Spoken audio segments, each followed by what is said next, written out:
প্রিয় দর্শক, আসসালামু আলাইকুম। আশা করছি সকলে ভালো আছেন। নতুন একটি বিষয় নিয়ে আপনাদের মাঝে আমি উপস্থিত হয়েছি।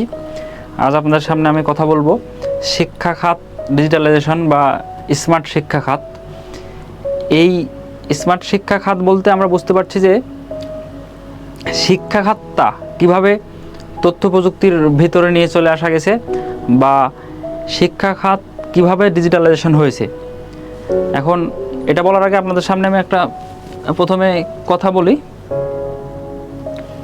সেটা হচ্ছে ধরুন আমি বর্তমানে রাজশাহী শহরে বসবাস করছি।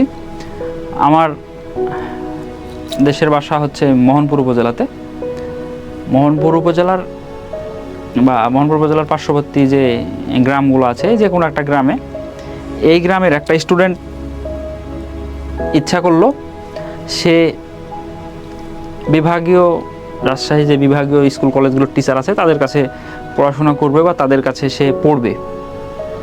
এখন বিষয়টা হচ্ছে যে তাকে পড়তে হলে ওখান থেকে যাওয়া আসা করে পড়তে হবে, তার কাছে স্যারের কাছে প্রাইভেট পড়তে হবে, আসা যাওয়ার যে একটা বিষয়, কস্টিং, আবার এই রাস্তার জার্নি করা, এগুলা।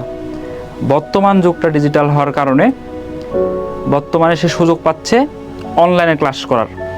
অনলাইনে ক্লাস শুধু না, অনলাইনে এক্সাম দেওয়ার, পরীক্ষা দেওয়ারও ব্যবস্থা থাকছে, ক্লাস করার তো ব্যবস্থা থাকছে, কিউ&এ সার্ভিস মানে প্রশ্ন উত্তর সার্ভিস, অটো, সব সময়ের জন্যে। এই বিষয়গুলা স্টুডেন্ট অবশ্যই ফোন ব্যবহার করবে। স্টুডেন্টকে অবশ্যই ফোন ব্যবহার করতে হবে। কোনো যদি ছাত্রছাত্রী মনে করে যে না আমি পড়াশোনা করব, ফোন আমি ইউজ করলে হয়তো আমার পড়াশোনার দিকটা পিছিয়ে পড়বে, আসলে এরকম না। যুগের সাথে তাল মেলাতে হলে নিজেকেও ডিজিটালাইজেশন হতে হবে। আমি আগে শুধু বই পড়েছি, বই পড়তে পড়তে আমার কোথাও আমি আটকে গেছি, পরের দিন টিচারের কাছে গিয়ে আমি তার সমাধান নিয়েছি। কিন্তু বিষয়টা এখন তা না।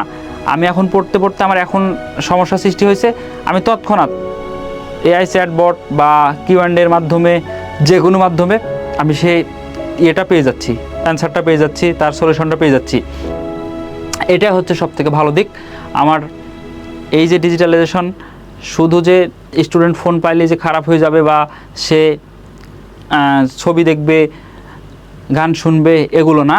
এগুলোর পাশাপাশি গার্ডিয়ানদের সচেতন থাকতে হবে এবং স্টুডেন্টকেও নিজে সচেতন হয়ে এই ভালো দিকগুলো ব্যবহার করা শিখতে হবে।